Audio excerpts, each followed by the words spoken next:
Hello and welcome to Do It Yourself channel. Today I will show you where to find the option how to change size of accessibility floating button in Realme 14 Pro phone.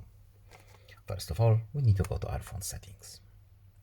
Then in settings, we need to scroll down a bit to accessibility and convenience menu. Then we need to tap the accessibility option at the top, and here we need to select the general tab. Then we need to open accessibility button. And here we have our options. So first of all, we need to have our floating button selected, and we have a few options here. We are interested in the size. So by default, we have small option. Of course, we can change it to the bigger one if we need to using this menu right here. And that's pretty much it. I hope this video was helpful to you. Please leave a like and subscribe. Have a nice day and goodbye.